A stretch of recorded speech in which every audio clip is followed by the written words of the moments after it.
그 검찰 개혁을 어떻게 해야 되느냐에 대한 답을 구하려면 검찰이 도대체 제일 문제가 뭐냐부터 시작이 될 것 같습니다. 검찰이 지금 제일 문제인 거는 결국은 정치적 중립성을 제대로 못 지켰다는 것이거든요.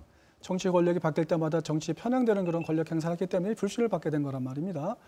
그러면 이 정치적인 편향성을 없앨 수 있는 방법이 뭐냐를 찾아야 됩니다. 그러면 그게 제일 중요한 게 인사권의 독립이에요. 그러니까 정치적으로 영향을 받지 않도록 인사 시스템을 만들어주는 것이 가장 요체이고요. 그다음에 정치권에서도 검찰을 이용하려고 들지 말아야 합니다. 자꾸. 그러니까 어떤 중요한 예를 들면 뭐 검찰에서 야당 의원을 뭐 예컨대 수사하면 여당 쪽에서 야당 의원에 대해서 막 수사 제대로 안 한다고 공격을 하고 또는 검찰에서 여당 의원을 수사하게 될 때는 또 야당에서 또 왜 수사를 제대로 못하면서 계속 공격을 해요. 근데 예를 들면 제가 이제 독일에서 경험한 건데요. 독일의 어떤 주의 법무부 장관이 주의 검찰이 정치적인 사건을 수사하게 됐어요. 근데 그 수사할 때 양쪽 정당에서 이거에 대해서 왈가왈부하면서 검찰에 대해서 막 뭐라고 합니다. 그럴 때 그 주의 법무부 장관이 그 의회에 나가가지고 한 말이 있어요. 이런 식으로 말을 하면 검찰의 정치적 중립을 해야 하니까 이 의원님들께서는 더 이상 이 문제에 대해서 자꾸 언급하지 말아달라 이렇게 얘기를 하거든요. 그러니까 적어도 우리도 그런 정도가 되는 그런 정치의식이 좀 있어야 될 것 같고요.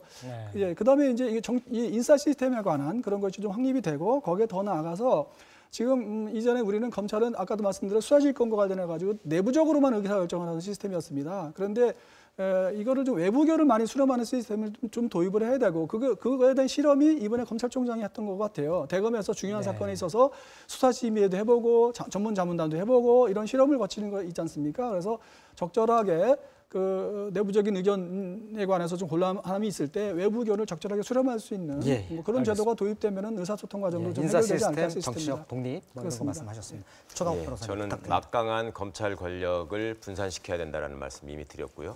공수처를 통한 견제와 감시가 상호 견제와 감시가 반드시 필요하다. 검사는 프라시큐터입니다. 법률 전문가로서 공소를 제기하는 기관이고요. 지금 전문 자문단이 보여주고 있는 역할을 하면 되는 것입니다. 다 덧붙여서 인사권의 독립 문제를 강조하시고 정치권의 관여를 배제하자고 말씀하셨는데 검사는 명백히 행정부 소속의 조직이고 공무원들이죠. 지금 사법부가 다른 특성을 가지고 인사권을 독립해서 행사하다 보니 제왕적 대법원장이 누리고 있는 인사권의 폐해에 대해서 그간 검찰이 많이 사회를 상대로 지적해왔습니다.